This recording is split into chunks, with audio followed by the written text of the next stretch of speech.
Queridos irmãos, que a graça e a paz do Senhor Jesus seja com todos vós, em nome de Jesus. Senhor Deus, nós nos reunimos nesse momento na tua presença, Senhor, para reconhecer a tua grandeza, reconhecer a tua graça, reconhecer o teu poder. Espírito Santo, vem fazer em nós, alinha-nos nesse momento, nos dê entendimento, nos dê a capacidade para assimilar tudo aquilo que queres compartilhar aos nossos corações neste momento, em nome de Jesus.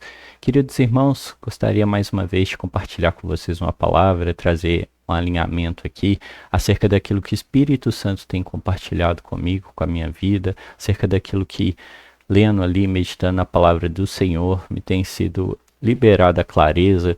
Então gostaria de compartilhar com vocês este momento para que a vocês também seja trazida essa assimilação.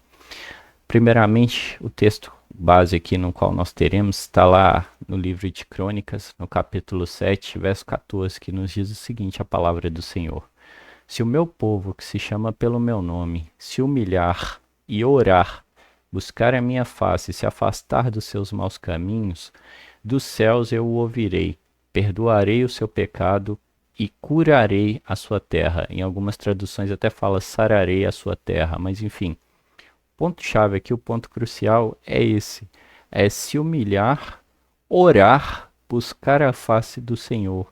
E com isso a consequência seria que ele, e também se afastar, obviamente, dos maus caminhos, né?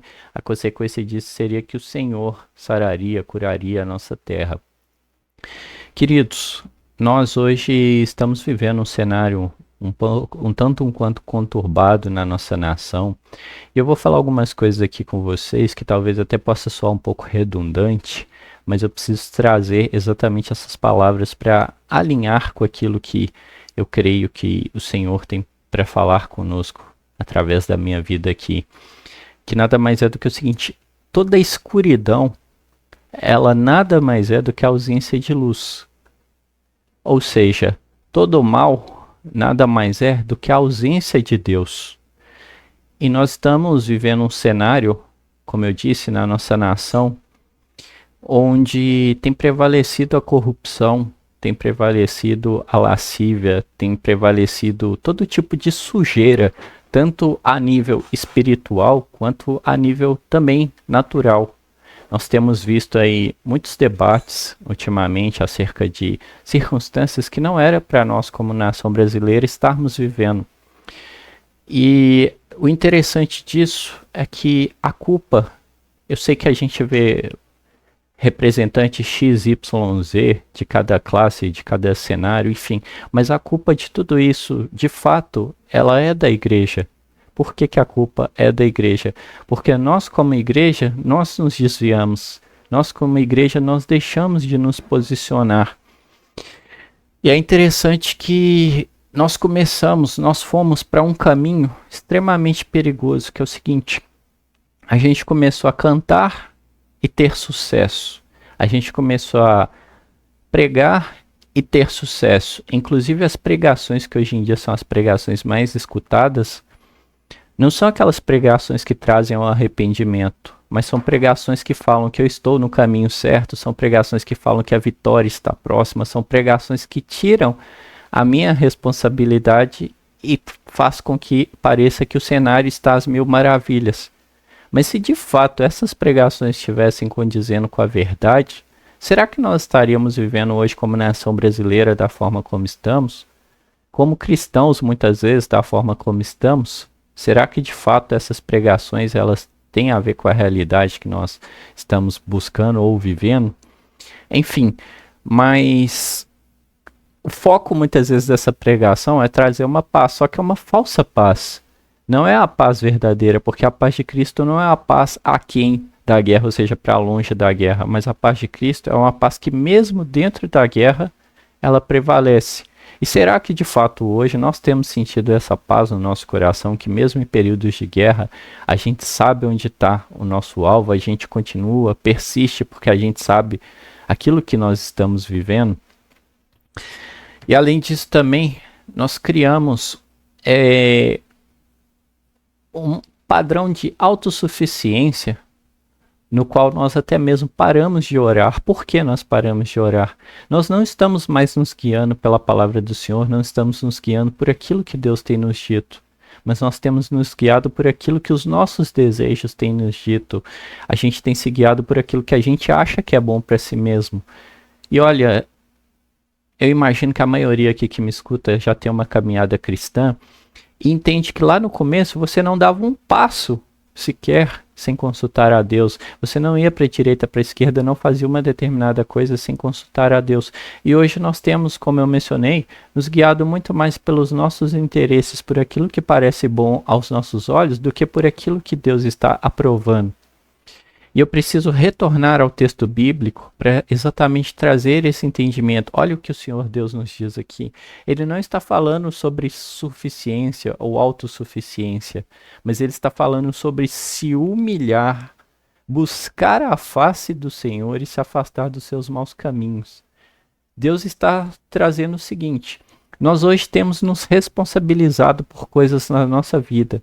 Mas essa responsabilidade não deveria ser nossa. Não estou falando que nós temos que nos eximir da culpa, porque olha só, novamente eu vou colocar o texto. Reparem aqui que é algo compartilhado. Essa responsabilidade, ela é algo compartilhada. Ou seja, o Senhor Deus está nos falando aqui a parte que nos cabe, a parte que nós devemos fazer como filhos, como servos de Cristo, para que ele atue do lado dele. Olha, se o meu povo, que se chama pelo meu nome, se humilhar, orar, buscar a minha face e se afastar dos seus maus caminhos, até essa vírgula aqui, maus caminhos, tudo isso são decretos que Deus está estabelecendo para nós, ou seja, é a nossa atuação no relacionamento com ele.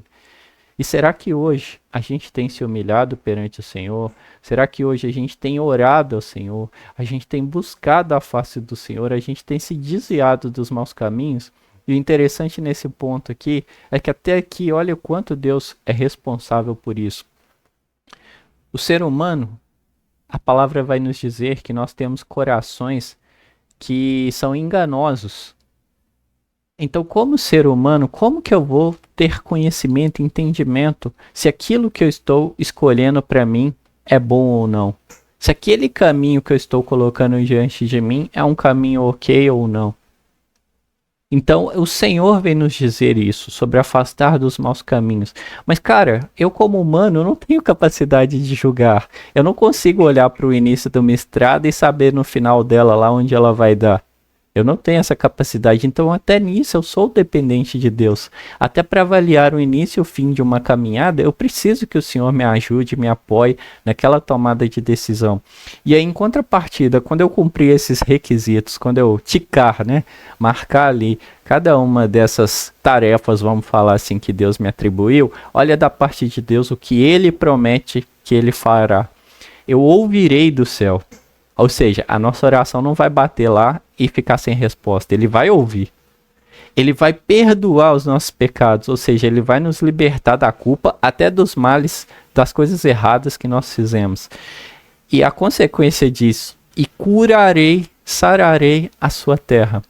Se nós hoje estamos vivendo uma nação corrupta, estamos vivendo uma nação lasciva, estamos vivendo tantas trevas, tanta sujeira, tanta frieza também espiritual, isso nada mais prova da ausência de Deus sobre a nossa nação, do nosso afastamento, do nosso esfriamento, da nossa falta de busca em Deus na nossa nação. Porque não tem como, se nós estivéssemos cumprindo cada um desses requisitos, olha o que o Senhor nos diz.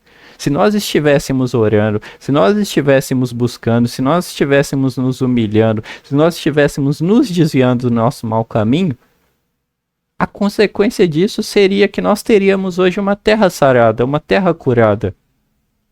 Mas não é essa a realidade que nós estamos vivendo. Logo, vocês entendem? Se 1 mais 1 são igual a 2, se eu sei que se eu fizer essas 4 etapas, cumprir com essas 4 etapas, o Senhor vai cumprir com as etapas que são condizentes a Ele, logo, se nós não estamos vivendo as etapas que são condizentes a Deus, não é que Deus é infiel, não é que Deus não está fazendo o lado dele. É que nós não estamos fazendo o nosso lado, irmãos. E isso é uma coisa muito séria. Eu senti muito estímulo recentemente a fazer isso, principalmente por essa parte, orar. Quantos de nós hoje temos orado ao Senhor? Quantos de nós hoje temos buscado a face do Senhor? Até tem umas músicas muito bonitas hoje em dia, né? Que dizem, quero, Senhor, não as tuas mãos, mas a tua face. Ou seja, eu não quero só as bênçãos, mas eu quero o relacionamento, assim como foi com Moisés. Mas será que na prática nós estamos vivendo isso? Enfim, irmãos, fica essa reflexão. Eu oro a Deus para que o Senhor traga ao coração de cada um alinhamento, entendimento. Senhor, naquilo que nós estamos sendo falhos, nos habilita aqui, Espírito Santo, nos dê a capacidade que nós possamos sim cumprir as etapas que nos foram confiadas, Senhor. Eu decreto cura sobre a nação brasileira, decreto cura sobre a vida de cada um que me escuta aqui. Que a graça e o poder do Senhor venha sobre nós e traga cura, em nome de Jesus. Forte abraço, queridos irmãos. Fiquem com Deus. Até mais.